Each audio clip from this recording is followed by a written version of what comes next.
Travis Scott's Utopia is one of the most anticipated rap albums of the year. It's something that I'm really, been hyped for a long time. And we're going to be taking you guys through everything there is to know about this album so far. And for all the support you guys have been giving us so far, we really appreciate it. And if you're new here, stick around because we cover all these albums. We're going to be reviewing Utopia the same night it comes out. So if you like the video, leave us a thumbs up. And what are your thoughts on this, Matt? Because we've been talking about this for such a long time, and it looks like it's probably approaching at this point. It is. And I mean, if you look at the amount of stuff that he's been teasing on his social media, it's absolutely crazy. But guys, let us know in the comment section what your expectations are for this, because I mean, everyone in the hip hop industry is down to get this album. Astroworld was so grand and was such a beautiful album that now people have crazy expectations for this next one. And, you hear a bunch of different things about, Travis Scott going back to his production and, a bit of the features that we could expect. But let's actually jump to August 3rd of 2020, and it was the first time he actually announced the album title,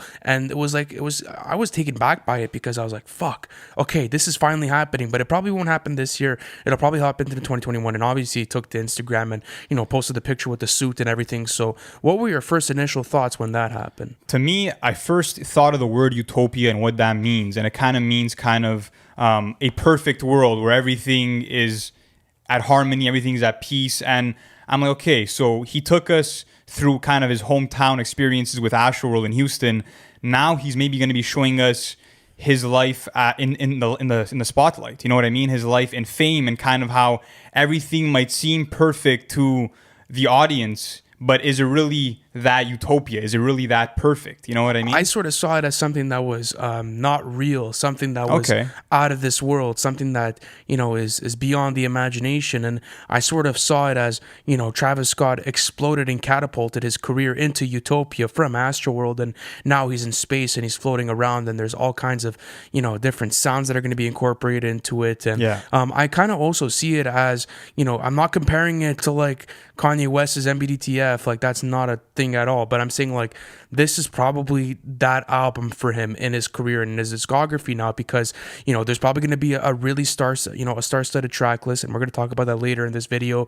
But now it's a time where I feel as if Travis Scott has to take that major victory lap and he has to show off. Yeah. So fast forward to September 25th of 2020, and we got Franchise, which featured Young Thug and MIA. Of course, that MIA feature wasn't I would say received the best by the fans. No one really liked it, but I did like that Travis was kind of switching up his sound, and it sounded more futuristic with kind of the eerie and kind of I would say mellow melody inside of the song, and then you got the synthesizers, you got that really hectic bass line, and I'm like, okay, this sounds similar to what he did on The Plan off of the Tenet movie. So maybe it's a similar vibe, and maybe that's what we could expect with Utopia, is him taking us on this futuristic sound. And that's what I always want in a Travis project, is him pushing the boundaries of trap music and just going beyond that, and kind of being one of the only true innovators that we still have in the hip-hop genre. So what did you think when you heard that song? Wow, I was really taken away by it, because I had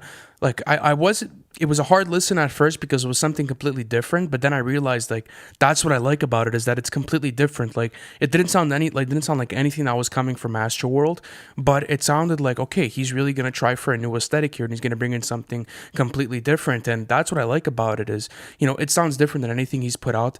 And I do like the main focal point for me in that track is the production. Of course, MIA, like the feature was kind of wasted. Like I really don't think like that should have been there, but it was still a hit, man. It went number 1 on Billboard, right? No, absolutely. And like it's still a good song. I still bump it, but might just be skipping over that verse. Yeah, but anyways, let's fast forward to October 16th of 2020, and this is when Travis Scott gives us an actual release date, or somewhat of it. Yeah, and we're actually going to speculate later on in the video when we think it's going to come out, and of course the features. But yeah, so he kind of penned a letter to DJs thanking them for the radio play and all that sort of stuff, and he said, "See you guys in Utopia 2021." So when you saw that, I don't think it came out as a surprise, did it? No, it didn't. I didn't think he was going to be dropping anything towards the end of the year, just because maybe if you look at what he did with Birds was in September, if I'm not mistaken, and then Astroworld was in August, so you sort of see maybe a bit of a pattern where he drops his albums. But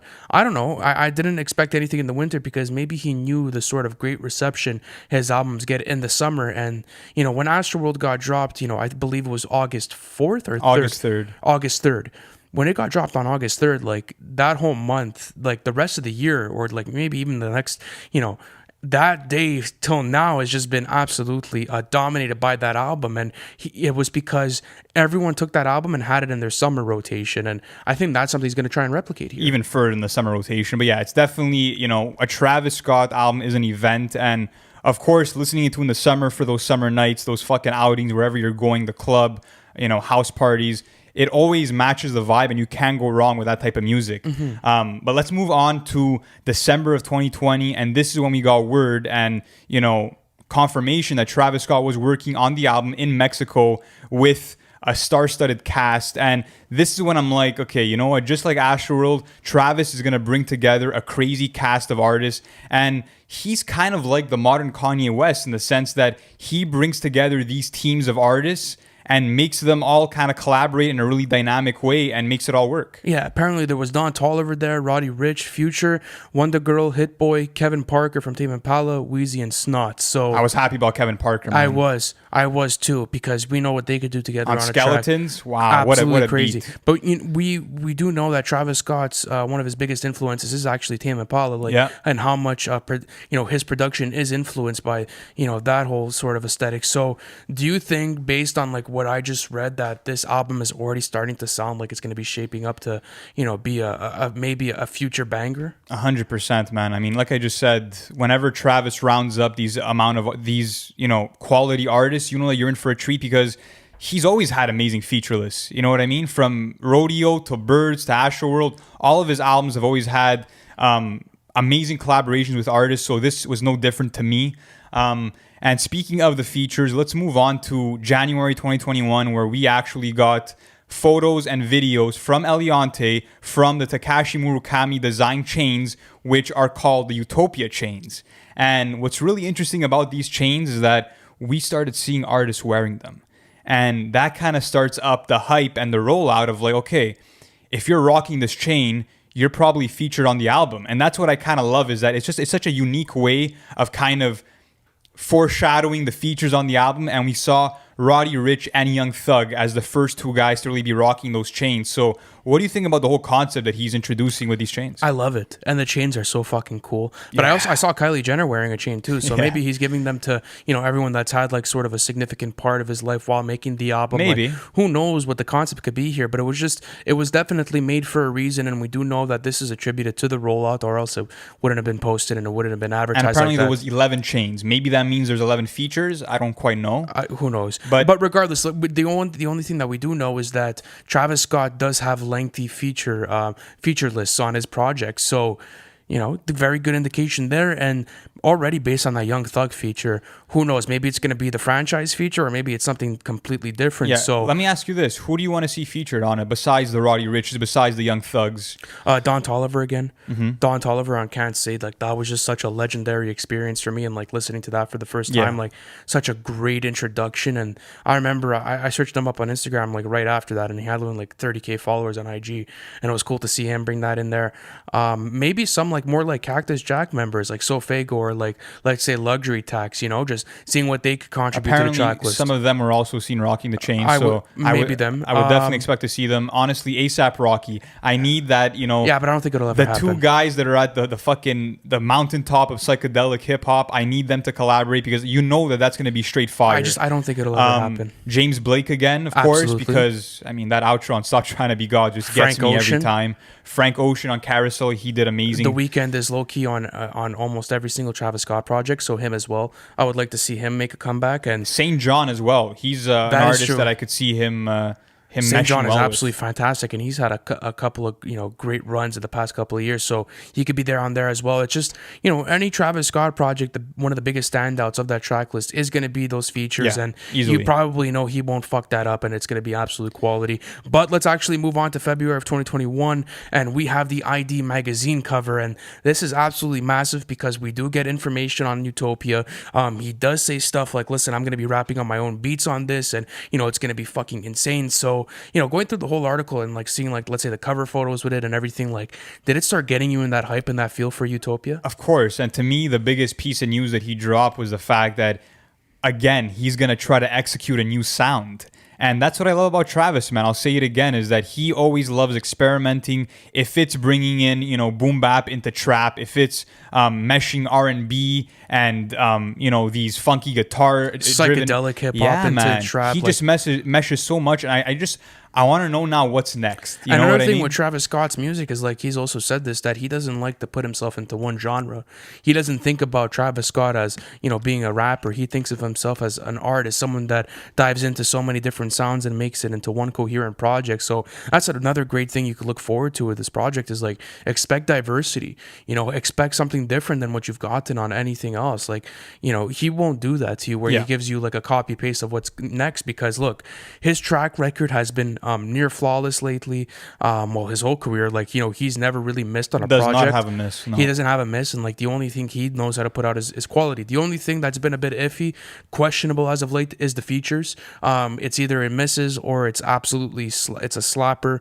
But he was good on Do-Rag Activity. I loved him on Do-Rag Activity. I love that flow he used. I loved also like I like that cocky Travis Scott. We can't comment on the feature on Voice of the Heroes because by the time we're recording this, the album hasn't come out. Yeah. But I mean, I think he's definitely hit or miss in the features, but that's kind of always been the case. So I'll never judge the new album based on that. Yeah, feature but run. it's not like Love Galore, like let's say Love Hurts or like Dark Knight Dumbo. Like there's some legendary Travis Scott features that released like prior to Astroworld.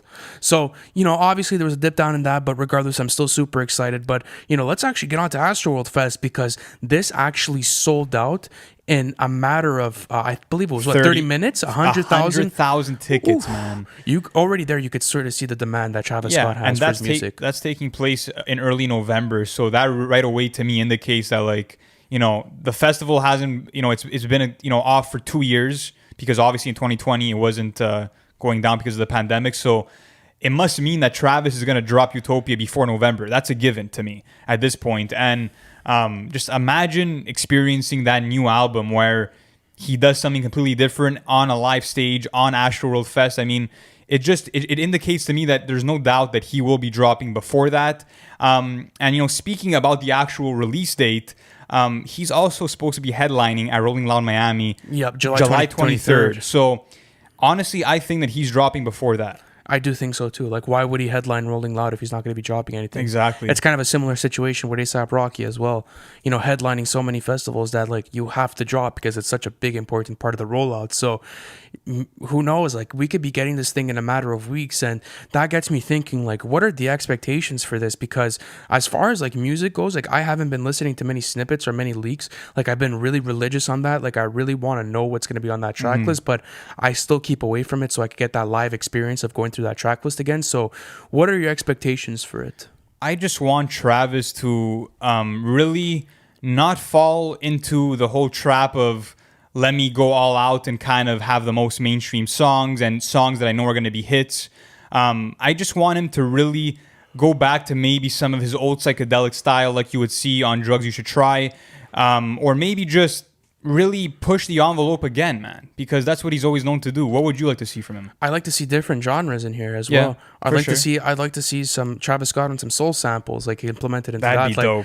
Be dope. Seeing how that could maybe get implemented into the track list, and like that's obviously just a guess. I'd also like to see different collaborations, right? Like we mentioned, like a lot of trap artists would probably be featured on this, but we've seen him work with Westside Gunn, so maybe like get Griselda features on this. He also said he was inspired by his daughter Stormy, during the making of this album. So maybe you can expect also more introspective songs like you got on Coffee Bean, where he's talking about kind of, him being a father and that sort of stuff. That'd be dope. I'd love That'd be refreshing from Travis. So that's what I'm expecting. I'm expecting for Travis to reinvent himself again and really not repeat himself sonically, because he never does that to begin with. So, and he never does it. Then that's true. And the one thing I do want though is I don't want to see the features before I go into the album. I want that hidden feature list. I want the hidden feature list. I want to get that experience back again throughout a Travis Scott album, because it'll always be unmatched.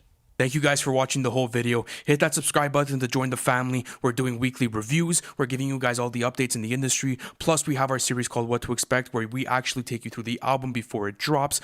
Plus, if you guys want to chat with us, you guys could join our Discord server. The link is in the bio. You guys could talk hip hop with us there. Thank you guys for watching again. And guys, I'll see you on the next one.